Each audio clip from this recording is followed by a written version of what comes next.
کیونکہ آپ نے بھی ان کا خیال رکھا تھا اور ان کو عزت دی تھی۔ اس پر جب کسی نے انہیں یہ کہا ایسا نہ کیجیے گا، ہو سکتا ہے کہ ان کو آپ کا وہ سلوک یاد آ جائے جب آپ نے ان پر الزام لگایا تو انہیں کافی تکالیف کا سامنا کرنا پڑا تھا، اور وہ بھی آپ کے ساتھ ویسا ہی کریں جیسا آپ کی وجہ سے ان کے ساتھ ہوا۔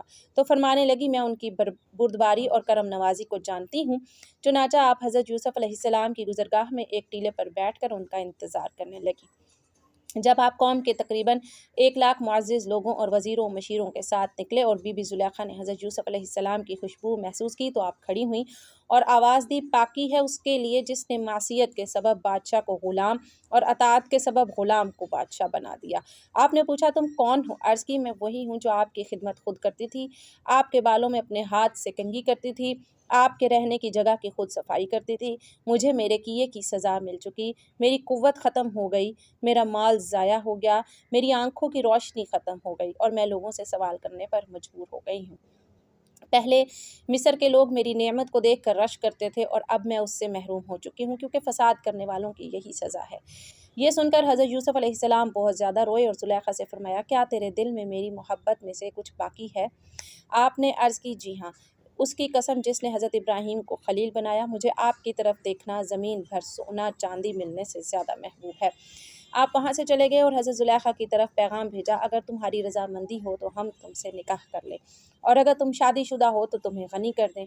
آپ نے حضرت یوسف علیہ السلام کے پیغام لانے والے سے کہا میں جانتی ہوں کہ وہ مجھ سے مذاق کر رہے ہیں، کیونکہ میری جوانی اور حسن و جمال کے وقت تو انہوں نے میری طرف توجہ نہیں دی، اور اب جب کہ میں بوڑھی، اندھی اور فقیر ہوں تو وہ مجھے کیسے قبول کر سکتے ہیں؟ بہرحال حضرت یوسف علیہ السلام نے ان سے نکاح کر لیا اور ان کے پاس آئے، پھر نماز پڑھی اور اللہ پاک سے اس کے اسم اعظم کے وسیلے سے دعا کی تو اللہ پاک نے حضرت زلیخا رحمۃ اللہ علیہا کا حسن و جمال، بصارت اور جوانی لوٹا دی۔ نکاح کے وقت آپ باکرہ تھیں اور آپ سے ابراہیم بن یوسف اور منشا بن یوسف پیدا ہوئے۔ یہاں پر امام قرطبی الجامع الحکام القرآن اور محشری الکشاف پر لکھتے ہیں کہ مصر کے بادشاہ نے عزیز مصر کی وفات کے بعد زلیخا کی شادی حضرت یوسف علیہ السلام سے کر دی۔ حضرت یوسف علیہ السلام نے شادی کی رات حضرت زلیخا سے کہا کیا یہ اس سے بہتر نہیں ہے جو تم چاہتی تھی؟ وہ کہنے لگی اے یوسف مجھے ملامت نہ کرے، میں حسین و جمیل نازوں میں پہلی تھی اور میرا شوہر بھی ایسا تھا کہ جو عورتوں کے پاس نہیں آتا تھا، یعنی نامرد تھا، اور اللہ نے آپ کو وہ حسن دیا تھا کہ میرا نفس مجھ پر غالب آ گیا تھا۔ امام فخر الدین رازی لکھتے ہیں کہ یوسف علیہ السلام حد درجہ حسین و جمیل تھے، جب اس بی بی نے آپ کو دیکھا تو آس لگا بیٹھی۔ یہ بھی کہا جاتا ہے کہ ان کا خاوند نامرد تھا جس کی وجہ سے آپ باکرہ تھیں۔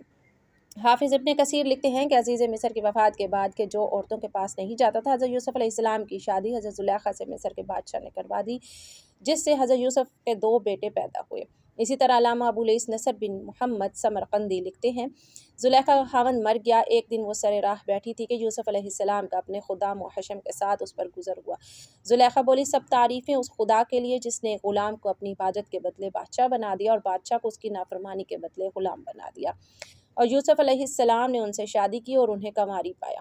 شادی سے پہلے چونکہ آپ ایمان لا چکی تھیں تو اس لیے شادی کی پہلی رات سے ہی عبادت خداوندی میں خود کو غرق کر لیا اور اللہ پاک کا حکم آنے کے بعد ہی حق زوجیت ادا ہوا۔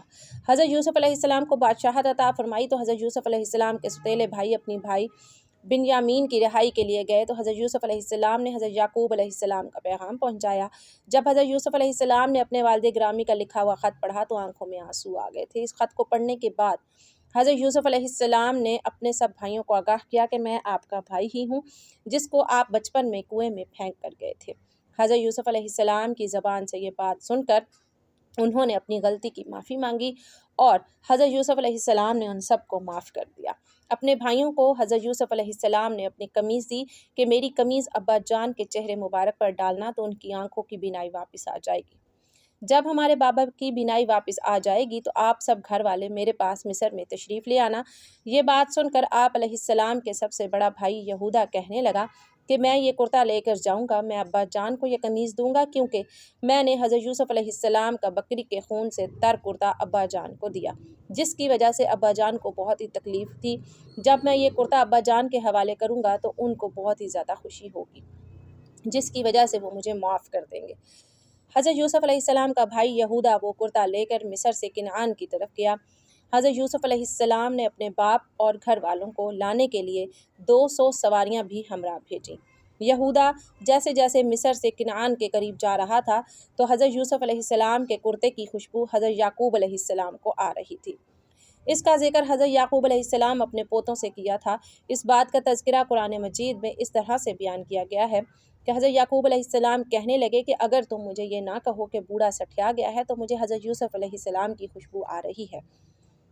تو حضرت یعقوب علیہ السلام کے پوتوں نے کہا آپ علیہ السلام اب بھی اس پرانی بات پر اڑے ہوئے ہیں، بھلا کہاں حضرت یوسف علیہ السلام اور کہاں ان کی خوشبو۔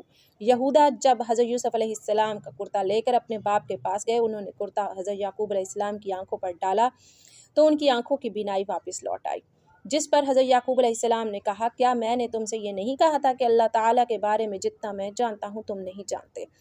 اس کے بعد حضرت یعقوب علیہ السلام نے تہجد کی نماز پڑھ کر اللہ تعالیٰ سے دعا کی، یا اللہ میرے سب بیٹوں کو معاف فرما۔ تو اللہ تعالیٰ نے آپ علیہ السلام کی دعا کی قبول کی، حضرت یوسف علیہ السلام کے سب بھائیوں کو معاف فرما دیا۔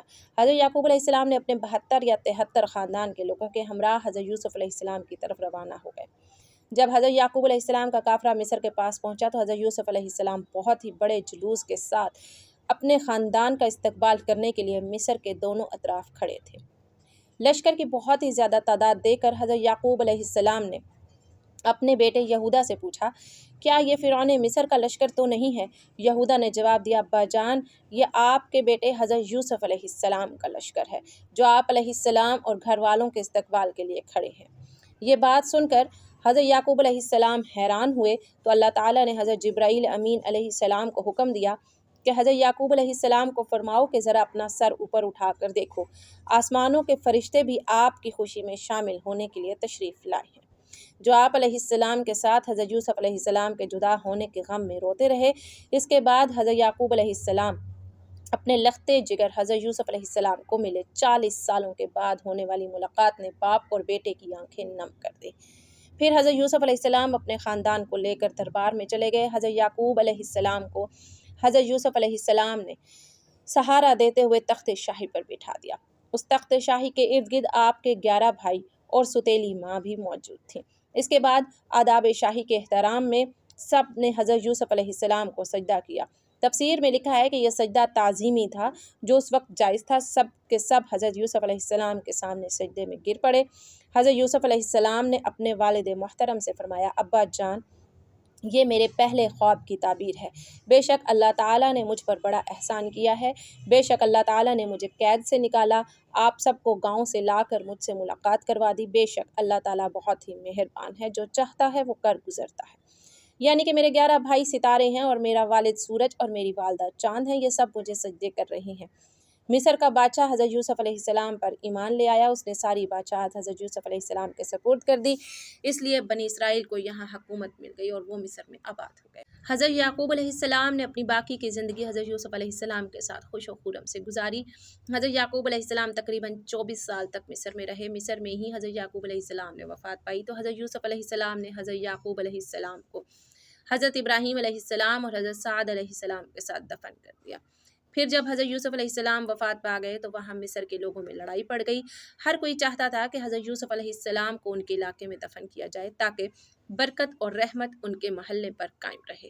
پھر مصر کے علماء نے بیٹھ کر یہ فیصلہ کیا کہ حضرت یوسف علیہ السلام کے جسم کو سنگ مرمر کے تابوت میں ڈال کر دریائے نیل میں ڈال دیا جائے، جس سے دریا کا پانی قبر کو چھو کر گزر کر سارے گھروں میں پہنچ جایا کرے گا اور آپ کی رحمت ہر گھر میں قائم رہے۔ تب ہی حضرت یوسف علیہ السلام کو دریائے نیل کے بیچ میں تدفین کر دیا گیا۔ لیکن حضرت یوسف علیہ السلام نے مرنے سے پہلے یہ وصیت کی کہ مجھے حضرت جبرائیل امین علیہ السلام نے خبر دی ہے کہ میری آنے والی نسلیں یہاں سے ہجرت کر جائیں گی اور میرے لوگ میرے تابوت کو نکال کر یہاں سے لے جائیں گے اور مجھے پھر میرے باپ دادا اور پردادا کے ساتھ دفن کر دیا جائے گا۔ اللہ تعالیٰ ہمیں نیک کاروں میں شامل فرمائے اور ہمارا خاتمہ ایمان پر فرمائے، آمین ثم آمین۔ ناظرین کمنٹ باکس میں اللہ تعالیٰ کے 99 ناموں میں سے ایک نام ضرور ٹائپ کیجیے گا، شکریہ۔